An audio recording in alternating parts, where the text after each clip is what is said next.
नमस्कार, तारात्रा boys YouTube channel के अंदर आप सभी का एक बार फिर से बहुत बहुत स्वागत है। और आप हमारे चैनल पर नए हैं तो चैनल को सब्सक्राइब ज़रूर करें। महाराष्ट्र की सियासी राजनीति के अंदर सबसे बड़ा भूसाल आ गया है दोस्तों। विधान परिषद की 6 सीटों पे हुए चुनाव में महाविकास आघाड़ी को 4 सीटें तो शिवसेना पार्टी को एक भी सीट ना मिलने की वजह से उद्धव ठाकरे के मंत्री और खुद उद्धव ठाकरे बौखला गए। वही भाजपा के खाते में एक सीट आने के बाद देवेंद्र फडणवीस ने बड़ा बयान दे दिया कि अब ऑपरेशन शुरू हो चुका है कि महाविकास आघाड़ी की सरकार जल्द ही गिरेगी और अगले 7 दिनों के अंदर सबसे बड़ा उलटफेर होगा इस विधान परिषद के चुनाव के बाद में। दूसरी ओर शरद पवार ने बड़ा ऐलान कर दिया अजीत पवार के साथ में कि वो जल्द ही बीजेपी का दामन थामेंगे। तो दूसरी ओर कंगना रनौत ने एक बार फिर किसानों के लिए जो बयान दिए उसके बाद में पूरी तरह से बेनकाब हो गई है किसान आंदोलन। वही 100 रुपये की बुढ़ी अम्मा को लेकर कंगना रनौत ने पूरी तरह से वाट लगा दी है दोस्तों किसानों की। जो खालिस्तान के दौर पर हो रहे इस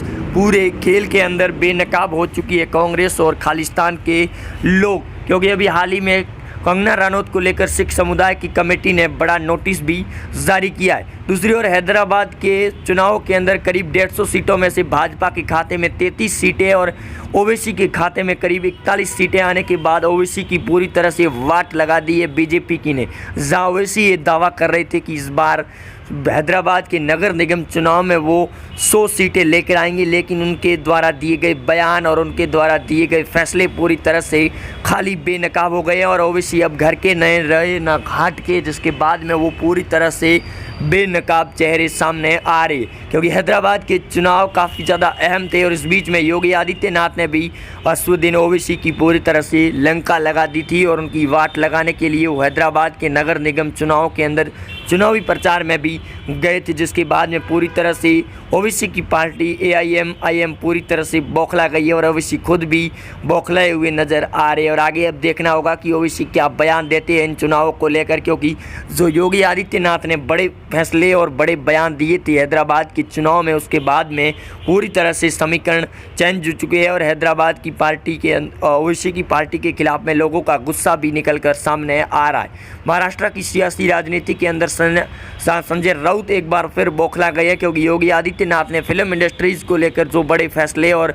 जहां उन्होंने एक मीटिंग की थी उसके बाद में लगातार महाराष्ट्र की सरकार में भूचाल पैदा हो चुका है बॉलीवुड इंडस्ट्रीज़ को लेकर। उनके समर्थन में काफ़ी ज़्यादा नेता भी दिखाई दे रहे हैं, लेकिन योगी आदित्यनाथ के फैसले के बाद में अक्षय कुमार ने भी अपनी आने वाली फिल्म राम सेतु को लेकर काफ़ी ज़्यादा मीटिंग अहम बताई जा रही है और फिल्म इंडस्ट्रीज़ को नए सिरे यूपी के अंदर लागू करने पर भी अहम बैठक बताई जा रही है। वहीं उद्धव ठाकरे सोनिया गांधी के दबाव में काम करे, इसका खुद उन्होंने बयान दिया कि शरद पवार और सोनिया गांधी के नेतृत्व में वो अपनी सरकार महाविकास आघाड़ी की चला रहे हैं और आगे भी चलाएंगे, लेकिन ऐसा दिखाई नहीं दे रहा है, क्योंकि अब संजय राउत, उद्धव ठाकरे और शरद पवार लगातार अपने विवादित बयान दे रहे थे, जिसकी वजह से शरद और अजीत पवार के साथ में करीब 10 MLA ने बड़ा ऐलान कर दिया है। कंगना रनौत ने किसान आंदोलन को लेकर उनकी बैंड बजा दी है। जो किसान आंदोलन कर रही है उनके अंदर खालिस्तान के लोग भी दिखाई दे रहे हैं, उनके साथ में वही लोग दिखाई दे रहे हैं जो NRC और CAA का प्रदर्शन भी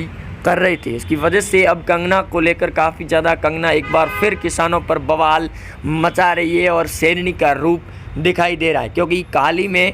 पंजाब के सिंगर दिलजीत साझा को भी कंगना ने पूरी तरह से वाट लगा दी थी और उनकी गांड मारने पर भी आ चुकी थी और पूरी तरह से उनका ये बौखलाया हुआ चेहरा भी देखने को मिला था, जिसके बाद भी कंगना रनौत रुकने का नाम भी नहीं ले रही है। इसी वजह से सिख समुदाय की कमेटी ने बड़ा नोटिस जारी किया है कंगना रनौत को माफ़ी मांगने के लिए, लेकिन कंगना ने सामने से जवाब दे दिया कि वो माफ़ी नहीं मांगेंगी उन खालिस्तान लोगों के सामने, क्योंकि खालिस्तान के लोगों के सामने वही लोग खड़े हैं जो इस बार NRC और CAA के अंदर प्रदर्शन कर रहे थे शाहीन बाग के अंदर, क्योंकि किसानों की आड़ में कुछ भी नहीं हो रहा है और किसानों को भटकाने की कोशिश की जा रही है। वही दोस्तों, आप भी जुड़े रहेंगे हमारे साथ लगातार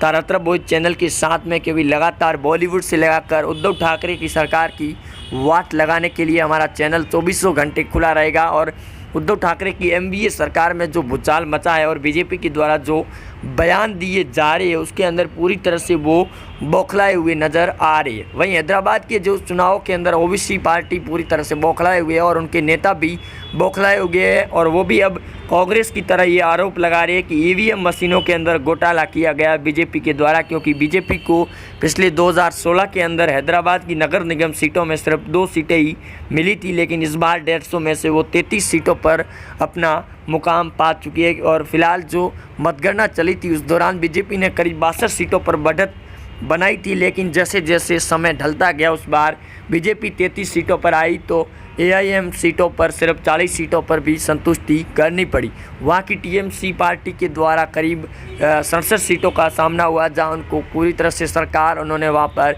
बना ली नगर निगम की। लेकिन जहाँ हैदराबाद के अंदर ओवैसी का डंका चलता है और ओवैसी के जो बयान सामने आते हैं, उनके भाई अकरुद्दीन ओवैसी के भी विवादित बयान सामने आ चुके थे कि योगी फोगी और अमित शाह और चाय वाले के यहाँ पर झूठे वादे नहीं चलेंगे, यहाँ पर सिर्फ और सिर्फ ओवैसी की डंका बजेगा। लेकिन इस बार ओवैसी को अपनी औकात दिखा दी है वहाँ की जनता ने कि इस बार उनका डंका नहीं चलेगा। लेकिन इस बार पूरी तरह से बौखलाए असदुद्दीन ओवैसी भी नज़र आ रहे हैं और वो भी अब भाजपा पर निशाना साध रही है। लेकिन जो किसानों की आड़ में चल रहा खालिस्तान लोगों का बेनकाब चेहरा सामने आ चुका है और उनके खिलाफ अब बड़ा एक्शन लेने की तैयारी में मोदी सरकार और 2 बड़े भयंकर फैसले लिए जा रहे हैं उनके ऊपर, क्योंकि वो लगातार दिल्ली और हरियाणा की सीमा पर डटे हुए हैं और दिल्ली आने की उनको इजाज़त नहीं दी जा रही है। इसकी वजह से उनके साथ में बैठकें भी चल रही है, लेकिन किसानों के आड़ में चल रहे इस खालिस्तान लोगों की जो लगातार किसानों को भटका रहे हैं, लेकिन किसान इस बात को समझ नहीं रही है, जिसको लेकर कंगना रनौत से लगाकर कई बड़े बॉलीवुड से लगाकर राजनेताओं ने उनके साथ बातचीत और बैठकें भी की है, लेकिन वो समझौता करने पर नहीं तुले, क्योंकि उनके साथ में वो खालिस्तान लोग लगातार उनको भड़का रहे हैं। वही एमएसपी को लेकर भी किसानों के अंदर जो संदेह पाया हुआ था उसको लेकर भी कई बड़े सवाल खड़े हो रहे हैं। तो महाराष्ट्र की उद्धव ठाकरे की सरकार ने भी किसानों की आड़ को लेकर मोदी सरकार पर निशाना साधते हुए कहा है कि हरियाणा की सरकार ने भी किसानों के द्वारा लाए गए इस जो बिल है कृषि बिल, इसके ऊपर आपत्ति जताई है, लेकिन मोदी सरकार लगातार इसको लेकर आश्वासन और पूरी तरह से ये चेहरे सामने ला रही है कि इसके अंदर भी किसानों की फ़ायदा होगा, लेकिन ऐसा कुछ भी नहीं है। लेकिन जो शिवसेना विधायकों के द्वारा बयान दिए जा रहे हैं उसके बाद में वो पूरी तरह से बेनकाब है। वही विधान परिषद की 6 सीटों पर आए नतीजों के बाद में नवाब मलिक के द्वारा भी बयान दिए गए हैं और संजय राउत के द्वारा भी बयान दिए गए। वहीं कल के आने वाले सामना हेडलाइन के अंदर भी कई बड़े खुलासे और कई बड़े बयान लिखेंगे संजय राउत, क्योंकि लगातार जिस प्रकार योगी आदित्यनाथ का मुंबई आने वाली बैठक हुई है उसके बाद में वो लगातार अपने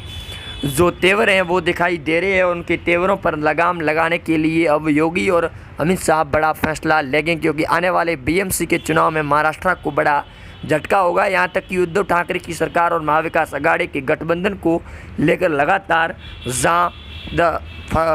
देवेंद्र फडणवीस ये बयान साफ तौर पर दे रहे हैं कि आने वाले 7 दिन या फिर 15 दिनों के भीतर महाराष्ट्र में एनडीए गठबंधन की सरकार गिरेगी और ये उनके लिए बड़ा सबक होगा कि आखिरकार में लंबे समय के बाद और 1 वर्ष पूर्ण कार्यकाल के बाद में महाराष्ट्र की सरकार पर जो संकट के बादल छाए हुए, क्योंकि लगातार इस बात का ये दावा किया जा रहा है कि महाराष्ट्र की एनडीए सरकार अब गिरने की स्थिति में है और इसकी वजह है पूरी तरह से शिवसेना सरकार, क्योंकि शिवसेना खुद इस बात के बयान दोस्तों दे रही है कि अब महाराष्ट्र की सियासी राजनीति के अंदर लगातार किसानों की आड़ में और जो कुछ भी हो रहा है उसके अंदर बीजेपी पार्टी ने अपना ऑपरेशन चला दिया है। यहाँ तक कि बीजेपी के द्वारा ये बयान भी जारी हो चुके हैं और शिवसेना के उद्धव ठाकरे ने आज बयान देते हुए भी कहा कि उनके विधायकों की फ़ोन जल्द ही ट्रेस किए जाएंगे, क्योंकि बीजेपी ये दावा कर रही है कि उनके मंत्री और उनके नेता उनके साथ संपर्क में बताए जा रहे हैं। लेकिन उद्धव ठाकरे की सरकार पर जो संकट के बादल छाए हुए इसको लेकर उद्धव भी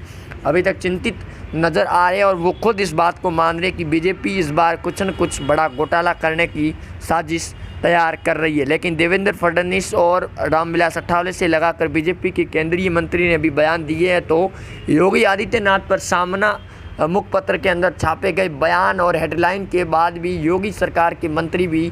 अब लगातार उद्धव ठाकरे की सरकार पर निशाना साध रहे हैं और उन्होंने ये बयान देते हुए कहा कि ये उनकी भाषा है और महाराष्ट्र की जनता की वो क्या सेवा करेंगे, क्योंकि वो खुद इस प्रकार के बयान दे रहे हैं जो एक नागरिक मुंबई आकर बैठक करता है उसके बाद में वो बौखलाए हुए पूरी तरह से इस बात की पुष्टि है कि महाविकास आघाड़ी की सरकार गिरने की स्थिति में हो या फिर जनता खुद इस बात का फैसला करेगी, क्योंकि बीजेपी के द्वारा ये दावा साफ तौर पर कर दिया गया कि जब तक शिवसेना के साथ में उनका गठबंधन था, सिर्फ शिवसेना प्रभावित थी, और जब से शिवसेना पार्टी ने कांग्रेस और एनसीपी के साथ में गठबंधन किया है उसके बाद में उनकी पूरी तरह से पोल खुल गई है। लगातार आ रही बयानों के बाद में अब वो पूरी तरह से बौखलाए हुए नज़र आ रहे हैं, और इसकी वजह सिर्फ और सिर्फ महाराष्ट्र की देवेंद्र फडणवीस की वजह से ही ये सब कुछ ऑपरेशन सफल होगा बीजेपी का आने वाले दिनों के अंदर, और लगातार किसानों का आंदोलन भी ख़त्म होने की कगार पर होगा। और कंगना रनौत एक बार फिर भारी पड़ गई है फिल्म इंडस्ट्रीज़ को लेकर, क्योंकि फिल्म इंडस्ट्रीज़ के लोगों ने भी कंगना को लेकर बयान देने शुरू कर दिए कि कंगना रनौत कब तक ये जो बोल बता रही है वो कब तक देगी, क्योंकि किसानों पर दिए गए बयान के बाद में काफ़ी ज़्यादा बवाल मच चुका है। कंगना को लेकर आंदोलन भी शुरू हो चुके हैं और प्रदर्शन भी कर रहे हैं कंगना को माफ़ी मांगने को लेकर, लेकिन कंगना माफ़ी इस बार नहीं मांगेगी। और लगातार दे रही बयानों के बाद में अब कंगना रनौत एक बार फिर हावी हो चुकी है पूरे इस खालिस्तान गैंग के ऊपर, क्योंकि कंगना ने खुद इस बात का बयान देते हुए कहा कि वो इस बार माफ़ी नहीं मांगेंगी चाहे कुछ भी हो जाए। वहीं आप जुड़े रहेंगे हमारे साथ में, चैनल को सब्सक्राइब जरूर करें। मिलते हैं नए अपडेट में। जय हिंद, वंदे मातरम।